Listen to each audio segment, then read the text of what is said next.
Welcome to my YouTube channel. ഞാൻ ഇന്ന് നിങ്ങളുടെ മുമ്പിൽ അവതരിപ്പിക്കുന്നത് രണ്ട് MPPT-കൾ തമ്മിലുള്ള ഡിഫറൻസ് ആണ് ഞാൻ ഇന്ന് നിങ്ങളുടെ മുമ്പിൽ അവതരിപ്പിച്ചു തരണത്.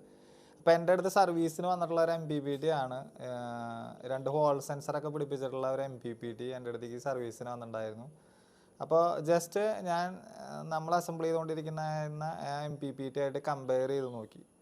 അപ്പോൾ കുറച്ച് ഡിഫറൻസ് ഞാൻ ആ MPPT-യിൽ കണ്ടു. അപ്പോൾ എൻ്റെ അടുത്ത് കുറേ ആളുകൾ മുമ്പ് ചോദിച്ചായിരുന്നൊരു ചോദ്യമാണ്, നമ്മുടെ C20 ടൈപ്പ് ബാറ്ററി ഉപയോഗിക്കുന്ന ആളുകൾക്ക് നിലവിൽ ഉള്ള ഇൻവെർട്ടർ സോളാർ ഇൻവെർട്ടറിലേക്ക് മാറ്റാനായിട്ട് പറ്റുമെന്ന്.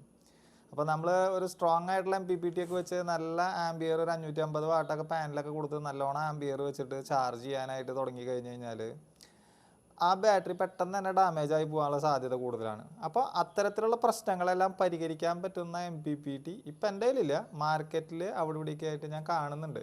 ഇതേപോലെ ചാർജിങ് കറണ്ട് സെറ്റ് ചെയ്ത് ഉപയോഗിക്കാൻ പറ്റുന്ന MPPT.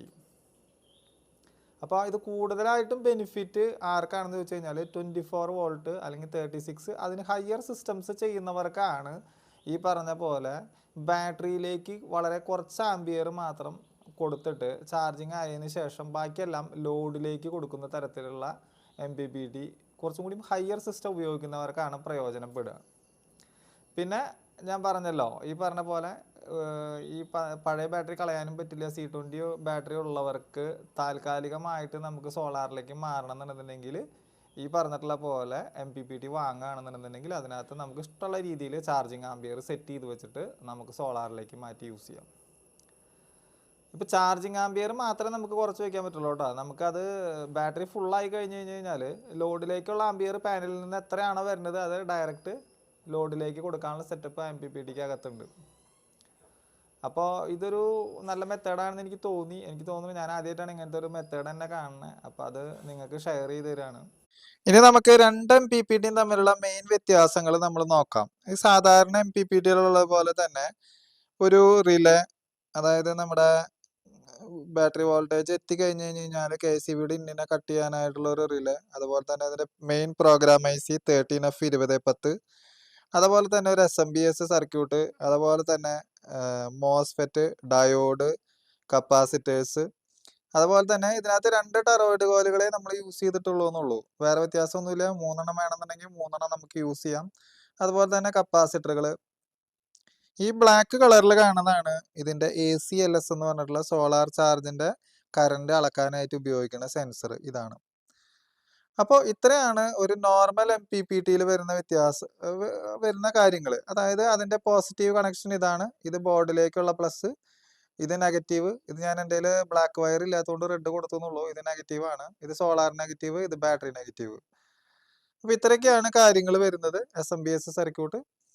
അപ്പോൾ ഇതെൻ്റെ അടുത്ത് റിപ്പയറിങ്ങിന് വന്നിട്ടുള്ള ഒരു ബോർഡാണ്. അപ്പോൾ ഇതാണ് നമ്മൾ ഈ പറഞ്ഞിട്ടുള്ള കറണ്ട് കൺട്രോൾ ചെയ്യാൻ പറ്റുന്ന തരത്തിലുള്ള MPPT. അപ്പോൾ ഇതിൻ്റെ മെയിൻ വ്യത്യാസങ്ങൾ എന്തൊക്കെയാണ് നമുക്ക് നോക്കാം. SMPS സൈഡ് നമ്മുടെ സാധാരണ MPPT പോലെ തന്നെയാണ്. യൂസ് ചെയ്തിരിക്കുന്ന പ്രോഗ്രാം IC എന്ന് പറയുന്നതും 13F2010 തന്നെയാണ്. അതുപോലെ തന്നെ കറണ്ടിനെ കട്ട് ചെയ്യാനുള്ള റിലേ എല്ലാം 388 IC. ബാക്കി എല്ലാ സെക്ഷനും പഴയ MPPT ആയിട്ട് സെയിം ആണ്. ആകെ വന്നിരിക്കുന്ന വ്യത്യാസം ഇവിടെ ഈ ACLS സെൻസർ, സാധാരണ MPPT-യിൽ ഉപയോഗിക്കുന്ന ഈ ACLS സെൻസറിന് പകരം ഇവിടെ യൂസ് ചെയ്തിരിക്കുന്നത് ഈ ഹോൾ സെൻസർ, അതായത് WS1600 എന്ന് പറയുന്ന ഹോൾ സെൻസറാണ് യൂസ് ചെയ്തിരിക്കുന്നത്. 2 ഹോൾ സെൻസറുകളുണ്ട്.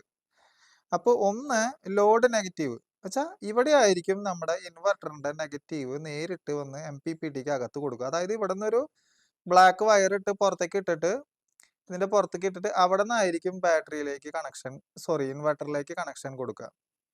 ഈ കാണുന്നതാണ് ബാറ്ററിയുടെ നെഗറ്റീവ്. അപ്പോൾ 2 നെഗറ്റീവ് ഉണ്ടാവും. ഒന്ന് ബാറ്ററി നെഗറ്റീവ് ഉണ്ടായിരിക്കും, 2 നമ്മുടെ ലോഡ് നെഗറ്റീവ് ഉണ്ടായിരിക്കും. അതായത് ബാക്കി എല്ലാ കണക്ഷനും സെയിം തന്നെ. അതായത് 2 പ്ലസ് ഹീറ്റ് സിങ്കിലേക്ക് കൊടുത്തിട്ടുണ്ടാവും. ഒന്ന് സോളാറിൻ്റെ പ്ലസ് ഇവിടെ വരും, ഇതിൽ നിന്ന് തന്നെയായിരിക്കും ബാറ്ററിയിലേക്ക് പ്ലസ് പോവുക. ഇത് ഈ ബ്ലാക്ക് കളർ കൊടുത്തിരിക്കുന്നത് ബോർഡിലേക്കുള്ള പ്ലസ് ആണ് കൊടുത്തിരിക്കുന്നത്. ഇത് ഹീറ്റ് സെൻസറിൻ്റെ കണക്ഷനാണ്. ഇവിടെ നെഗറ്റീവ് കൊടുത്തിരിക്കുന്നത് ഇതാണ്, ബാറ്ററി നെഗറ്റീവ് എന്ന് പറഞ്ഞിട്ട് ഇവിടെ കൊടുത്തിട്ടുണ്ട് ഈ സൈഡിൽ. ഇത് ഇൻവെർട്ടർ നെഗറ്റീവ്, അതായത് ലോഡ് നെഗറ്റീവ്. ഇനി ഇതെങ്ങനെയാണ് ഫങ്ഷൻ ചെയ്യണതെന്ന് വെച്ച് കഴിഞ്ഞാൽ നമ്മൾ ഇതിന്റെ സെറ്റപ്പിൽ കാലിബ്രേഷൻ മോഡിനകത്ത് കയറി കഴിഞ്ഞു കഴിഞ്ഞാൽ നമുക്ക് ആവശ്യാനുസരണം എത്ര ചാർജ് അതിലേക്ക് പോകണം എന്നുള്ളത് നമുക്ക് സെറ്റ് ചെയ്യാനായിട്ട് സാധിക്കും. അപ്പോൾ നമ്മൾ ഇപ്പോൾ ഒരു C10 ബാറ്ററി ഒക്കെയാണ് യൂസ് ചെയ്യണേ, നമുക്കിപ്പോൾ ഒരു 15 ആംപിയർ മതി ചാർജിങ് എന്നുണ്ടെന്നുണ്ടെങ്കിൽ അത് സെറ്റ് ചെയ്ത് കഴിഞ്ഞ് കഴിഞ്ഞാൽ ഈ ഹോൾ സെൻസർ ത്രൂ ചാർജിങ് നടക്കുക. എത്ര ആംപിയർ ആണോ ഇതിൽ സെറ്റ് ചെയ്തിരിക്കുന്നത് ആ ആംപിയർ മാത്രമേ ഇതിനകത്തേക്ക് കടത്തി വിടുള്ളൂ ബാറ്ററിയിലേക്ക്. ഇനി നമ്മൾ ലോഡിലേക്ക് എത്ര ആംപിയർ ആണോ സെറ്റ് ചെയ്തിരിക്കണേന്ന് വെച്ച് കഴിഞ്ഞാൽ അത് ഈ ഹോൾ സെൻസർ വഴിയെ അത് കാൽക്കുലേറ്റ് ചെയ്യും. അതായത് എത്രയാണോ നമ്മൾ ചാർജിങ്ങിലേക്ക് ഒരു 15ഉം ലോഡിലേക്ക് ഒരു 80 കൊടുത്തിരിക്കുന്നുണ്ടെങ്കിൽ അത്ര ആംപിയർ മാത്രമേ ഇത് കടത്തി വിടുള്ളൂ. അപ്പൊ ഇത്തരത്തിലുള്ള ഒരു സിസ്റ്റം കൊണ്ടുവന്നത് കൊണ്ടുള്ള ബെനിഫിറ്റ്സ് എന്താന്ന് വെച്ച് കഴിഞ്ഞാൽ ഇപ്പൊ നമുക്ക് ഒരു 12 വോൾട്ട് C20 ടൈപ്പ് ബാറ്ററി ഒക്കെ ഉപയോഗിക്കുന്ന ആളുകൾക്ക് ചിലപ്പോൾ നമ്മളൊരു 500 വാട്ട് പാനലൊക്കെ വെച്ച് കഴിഞ്ഞ് കഴിഞ്ഞാൽ കൂടുതൽ ആംപിയർ അല്ലെങ്കിൽ 450 വാട്ട് പാനലൊക്കെ വെച്ച് കഴിഞ്ഞാൽ ബാറ്ററി കുറച്ച് 1-2 വർഷം പഴക്കമൊക്കെ ഉണ്ടെന്നുണ്ടെന്നുണ്ടെങ്കിൽ ചിലപ്പോൾ ഒരു 20-25 ആംപിയറോളൊക്കെ ബാറ്ററിയിലേക്ക് ചെന്ന് കഴിഞ്ഞാൽ ബാറ്ററി വാട്ടർ തിളയ്ക്കുക, അതുമാതിരി ബാറ്ററി വീർക്കുക, ഇത്തരത്തിലുള്ള കാര്യങ്ങൾക്കൊക്കെ സാധ്യത വളരെ കൂടുതലാണ്. അപ്പൊ അത് ഒഴിവാക്കാൻ വേണ്ടിയിട്ട് ഇതിനകത്ത് ചാർജിങ് ആംപിയർ സെറ്റ് ചെയ്ത് വെക്കുകയാണെന്നുണ്ടെങ്കിൽ, അതായത് ചാർജിങ് ആംപിയർ ഇപ്പോൾ ഒരു 15 അല്ലെങ്കിൽ 10 ആംപിയറോ സെറ്റ് ചെയ്ത് വെക്കുകയാണെങ്കിൽ ആ ആംപിയർ മാത്രമേ ഈ ഹോൾ സെൻസർ ത്രൂ ബാറ്ററിയിലേക്ക് പോവുള്ളൂ. അത് പറഞ്ഞാൽ ഈ ലോഡിലേക്ക് എത്രയാണോ നമ്മൾ ആംപിയർ സെറ്റ് ചെയ്തിരിക്കുന്നത് അത് ഈ ഹോൾ സെൻസർ ത്രൂ അത്ര ആംപിയർ ലോഡിലേക്ക് പോവുള്ളൂ. അങ്ങനെ നമുക്ക് സെറ്റ് ചെയ്ത് വെക്കാനുള്ള ഒരു പ്രൊവിഷൻ ഉണ്ട്. അപ്പോൾ അതുകൊണ്ടുള്ള ഗുണം എന്താണെന്ന് വെച്ച് കഴിഞ്ഞാൽ ഹെവി ആംപിയർ വരുന്ന സമയത്ത് ബാറ്ററി വാട്ടർ തിളയ്ക്കുക, അതേപോലെ ബാറ്ററി വാട്ടർ തിളച്ച് ബാറ്ററിയിൽ നിന്ന് പുറത്തേക്ക് പോവുക, തിളയ്ക്കുന്ന സൗണ്ടൊക്കെ കേൾക്കാം. അപ്പോൾ അത്തരത്തിലുള്ള പ്രതിഭാസങ്ങൾ ഈ MPPT-യിൽ കുറവായിരിക്കും. ഇപ്പം നോർമലി ഒരു 12 വോൾട്ട് സിസ്റ്റം ഉള്ള ആളുകൾക്ക് സാധാരണ വീട്ടിനകത്ത് എന്താ പറയുക ഒരു 25-26 ആംപിയർ ഒക്കെ കിട്ടുന്നുള്ളൂ. പക്ഷെ നമുക്ക് അതിന് ഈക്വൽ ആയിട്ട് ലോഡ് ഉണ്ട് എന്നുണ്ടെന്നുണ്ടെങ്കിൽ ഇത്തരത്തിലുള്ള MPPT വാങ്ങേണ്ട അത്യാവശ്യമില്ല. അതായത് ഒരു 24, 36, 48 അങ്ങനെ ഹെവി സിസ്റ്റംസ് ചെയ്യുന്നവർക്കാണ് കൂടുതലായിട്ടും ഇതുപോലെ കറണ്ട് കൺട്രോളിങ് സിസ്റ്റം ഉള്ള MPPT ഉപയോഗിക്കുന്നത് നല്ലത്. അതുപോലെ തന്നെ ഇതിന്റെ ഒരു ബെനിഫിറ്റ് ആണ് ഈ പറഞ്ഞിട്ടുള്ള പോലെ നമുക്ക് ആവശ്യാനുസരണം ഫാനിന്റെ ടെമ്പറേച്ചർ ഒക്കെ സെറ്റ് ചെയ്യാനായിട്ട് സാധിക്കും.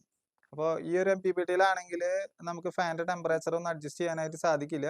പക്ഷേ ഇത്തരത്തിലുള്ള MPPT-യിൽ ഫാനിന്റെ സെറ്റപ്പിൽ കയറി കഴിഞ്ഞാൽ നമുക്ക് ടെമ്പറേച്ചർ സെറ്റ് ചെയ്യാനായിട്ട് സാധിക്കും. അതുപോലെ തന്നെ നമുക്ക് ഇതിൽ ലിഥിയം അയൺ ബാറ്ററി സെലക്ട് ചെയ്യാനുള്ള പ്രൊവിഷൻ ഉണ്ട്. ഇത്തരം കാര്യങ്ങളൊക്കെ ഉണ്ട്. അപ്പം നിലവിൽ ഇത്തരത്തിലുള്ള MPPT എൻ്റെ കയ്യിൽ സ്റ്റോക്ക് ഇല്ല. ഞാൻ എൻ്റെ അടുത്തേക്ക് റിപ്പയറിങ്ങിന് വന്നത് ഒരെണ്ണം എടുത്തു കണ്ടപ്പോൾ അത് നിങ്ങൾക്ക് ഷെയർ ചെയ്ത് തരണതാണ്. ഇത്തരത്തിലുള്ള മെത്തേഡിലുള്ള MPPT മാർക്കറ്റുകളിൽ അവൈലബിൾ ആണ്. അപ്പോൾ അത് നിങ്ങളുടെ അടുത്തൊക്കെ അന്വേഷിച്ച് കഴിഞ്ഞാൽ ചിലപ്പോൾ കിട്ടും. ഇതുപോലെ ഹോൾ സെൻസർ ഉപയോഗിച്ചിട്ടുള്ള ടെക്നോളജി ഉള്ള MPPT മേടിക്കുകയാണെന്നുണ്ടെങ്കിൽ എല്ലാവർക്കും മേടിക്കേണ്ട കാര്യമില്ല. കൂടുതൽ ആംപിയർ കറണ്ട് പാനലിൽ നിന്ന് വരുന്നുണ്ട്, പക്ഷെ അത്രത്തോളം ആംപിയർ ബാറ്ററിയിലേക്ക് കൊടുക്കണ്ട.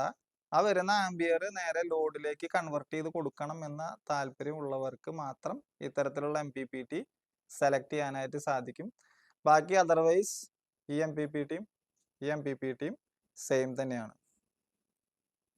പിന്നെ കുറച്ചൊരു ദോഷം പോലെ അല്ലെങ്കിൽ ഇതിൻ്റെ ഒരു ഡിസഡ്വാൻറ്റേജസ് എന്താണെന്ന് എനിക്ക് തോന്നിയത്, ഇപ്പം നമ്മളൊരു പെർട്ടിക്കുലർ ആംബിയർ സെറ്റ് ചെയ്ത് വെച്ച് കഴിഞ്ഞ് കഴിഞ്ഞാൽ ഇപ്പോൾ ഏർലി മോർണിംഗ് സെഷനിൽ കുറച്ച് ബാറ്ററി വീക്കായിട്ടാണ് ഇരിക്കണമെന്നുണ്ടെന്നുണ്ടെങ്കിൽ നല്ല പ്രൊഡക്ഷൻ ഉണ്ടെങ്കിലും ആ സെറ്റ് ചെയ്ത ആംബിയർ മാത്രമേ ബാറ്ററിക്ക് അകത്തേക്ക് കയറുള്ളൂ. ഇപ്പം ഇതിനകത്ത് എങ്ങനെയാണെന്ന് വെച്ച് കഴിഞ്ഞാൽ എത്രയാണോ പ്രൊഡക്ഷൻ ആ ആംബിയർ മുഴുവനായിട്ടും ബാറ്ററിക്ക് അകത്തേക്ക് കയറും, ബാറ്ററി പെട്ടെന്ന് ഫുള്ളാവും. അപ്പം ഇതിലാകുമ്പോൾ നമ്മൾ ആ സെറ്റ് ചെയ്ത് വെച്ചിട്ടുള്ള ആംബിയർ മാത്രമേ, കാരണം ഇവിടെ നമ്മൾ ഹോൾ സെൻസറിനകത്ത് കാലിബ്രേറ്റ് ചെയ്തിട്ട് സെറ്റ് ചെയ്ത് വെച്ചിട്ടുണ്ട് എത്ര ആംബിയർ ആണോ ബാറ്ററിയിലേക്ക് ചാർജിങ് പോകേണ്ടത് ആ ഒരു ആംബിയർ മാത്രമേ ബാറ്ററിയിലേക്ക് പോവുള്ളൂ. അത് വിട്ട് വരുന്ന എല്ലാ ആംബിയറും ഇവിടെ ഡ്രോപ്പ് ചെയ്യുന്നതായിരിക്കും. അപ്പോൾ ഇതാണ് മെയിൻ വ്യത്യാസം. അപ്പോൾ ഈ MPPT-നെ അപേക്ഷിച്ച് കുറച്ച് ചാർജിങ് വൈസ് ഇച്ചിരി എഫിഷ്യൻസി കുറവായിരിക്കും, പക്ഷേ ബാറ്ററിയുടെ പ്രൊട്ടക്ഷൻ കാര്യങ്ങൾ ഇതെല്ലാം സേഫ് ആയിരിക്കും. ബാറ്ററി വാട്ടർ തിളയ്ക്കുക അങ്ങനെയുള്ള കാര്യങ്ങളെല്ലാം ഇതിൽ നിന്ന് ഒഴിവാക്കിയിട്ടുണ്ട്. ഇനി നമുക്ക് കറണ്ട് കൺട്രോളിങ് MPPT-യുടെ കണക്ഷൻസ് ഒന്ന് പരിശോധിക്കാം. ഈ കാണുന്നതാണ് സോളാർ നെഗറ്റീവ്. അതായത് റിലേയോട് ചേർന്നിട്ടായിരിക്കും ഒരു ടെർമിനൽ പിടിപ്പിച്ചിട്ടുണ്ട്, അവിടെ ആയിരിക്കും സോളാർ നെഗറ്റീവ്. ഇത് ബോർഡിലേക്കുള്ള പ്ലസ്, ഇതാണ് കോമൺ പ്ലസ്. അതായത് സോളാർ പാനലിൽ നിന്ന് വരുന്ന പ്ലസ് ഇവിടെ തന്നെയാണ് കൊടുക്കുക, ഇത് തന്നെയാണ് ബാറ്ററിയിലേക്കും പ്ലസ് ആയിട്ട് പോവുക. ഈ കാണാണ് ലോഡ് നെഗറ്റീവ്, അതായത് ഇൻവെർട്ടറിന്റെ നെഗറ്റീവ് കണക്ഷൻ ഇതിലായിരിക്കും കൊടുക്കുക ലോഡ് ഷെയറിംഗ് ടെക്നോളജിക്ക് വേണ്ടിയിട്ട്. അതുപോലെ തന്നെ ഇതാണ് ബാറ്ററിയുടെ ചാർജിങ്ങിലേക്ക് വേണ്ട കണക്ഷൻ. അപ്പോൾ ഇവിടുന്ന് ഔട്ട് എടുത്തിട്ടായിരിക്കും ബാറ്ററിയുടെ കണക്ഷൻ കൊടുക്കുക. അപ്പോൾ ഇത്രയാണ് ഇതിന്റെ കണക്ഷൻ വൈസ് ഉള്ള വ്യത്യാസങ്ങൾ. പിന്നെ നമ്മൾ വൺസ് ബാറ്ററി നമ്മൾ ഫുൾ ചാർജ് വെച്ചിട്ടുണ്ട്, ഒരു ഫുൾ ചാർജ് ഒരു 14.2 എത്തിക്കഴിഞ്ഞ് കഴിഞ്ഞാൽ ഇതിന്റെ ഒരു പ്രത്യേകത എന്താണെന്ന് വെച്ച് കഴിഞ്ഞാൽ പിന്നെ ബാറ്ററിയിലേക്ക് ചാർജ് ഇത് കടത്തിവിടില്ല. അതായത് അവിടെ വെച്ചിട്ട് ബാറ്ററിയിലേക്കുള്ള ചാർജിങ് ഈ ഹോൾ സെൻസർ സ്റ്റോപ്പ് ചെയ്യും. പിന്നെ നമുക്കറിയാം ഇൻവെർട്ടറിന്റെ നെഗറ്റീവ് പോയിന്റ് ബാറ്ററിയിലേക്കല്ല കൊടുത്തിട്ടുള്ളത്, ഈ ലോഡ് നെഗറ്റീവിലേക്കാണ് കൊടുത്തിട്ടുള്ളത്. അതുകൊണ്ട് തന്നെ സോളാർ പാനലിൽ നിന്നുള്ള ലൈവ് പ്രൊഡക്ഷൻ നേരെ ഹോൾ സെൻസർ വഴി ഇൻവെർട്ടറിലേക്ക് പോകും. അപ്പോൾ ലൈവായിട്ട് നമുക്ക് യൂസ് ചെയ്യാനായിട്ട് പറ്റും. ബാറ്ററിയിലേക്കുള്ള കറണ്ട് അവിടെ സ്റ്റോപ്പ് ചെയ്യും. ഇതാണ് ഇതിൻ്റെ ഏറ്റവും വലിയ അഡ്വാൻറ്റേജസ്. ഞാൻ ഇന്നിവിടെ അവതരിപ്പിച്ച വീഡിയോ എന്ന് പറയുന്നത് C20 ടൈപ്പ് ബാറ്ററി ഉപയോഗിക്കുന്ന പഴയ 12 വോൾട്ട് ബാറ്ററി ഉപയോഗിക്കുന്ന ആളുകൾക്ക് സോളാറിലേക്ക്, അതായത് നിലവിലുള്ള ബാറ്ററി മാറാതെ തന്നെ സോളാറിലേക്ക് മാറ്റാൻ പറ്റുന്ന ഒരു MPPT. അതുപോലെ തന്നെ ഹയർ സിസ്റ്റം ഉപയോഗിക്കുന്നവർക്ക്, വളരെ എന്താ പറയുക 24, 36 അങ്ങനെ ഹയർ സിസ്റ്റം ഉപയോഗിക്കുന്ന ആളുകൾക്ക് നമ്മുടെ ബാറ്ററിയുടെ പ്രൊട്ടക്ഷൻ, അതായത് ഓവർ ചാർജ് ചെന്നിട്ട് ബാറ്ററിയുടെ സെല്ല് ഡാമേജ് ആവുക, അല്ലെങ്കിൽ വെള്ളം തിളയ്ക്കുക, അങ്ങനത്തെ പ്രശ്നങ്ങളൊക്കെ ഉള്ള ആളുകൾക്ക് കുറച്ചും കൂടി ബെറ്റർ ആയിട്ട് ഉപയോഗിക്കാൻ പറ്റുന്ന ഒരു MPPT ആണ് നിങ്ങൾക്ക് ഇന്നിവിടെ പരിചയപ്പെടുത്തി തന്നത്. ഞാനിന്നിവിടെ അവതരിപ്പിച്ച വീഡിയോ എല്ലാവർക്കും ഇഷ്ടമായിട്ടുണ്ടാവുമെന്ന് ഞാൻ കരുതുന്നു. അപ്പോൾ ഇഷ്ടമായിട്ടുള്ളവർ ലൈക്ക് ചെയ്യാനും ഷെയർ ചെയ്യാനും സബ്സ്ക്രൈബ് ചെയ്യാനും മറക്കരുത്. Thank you.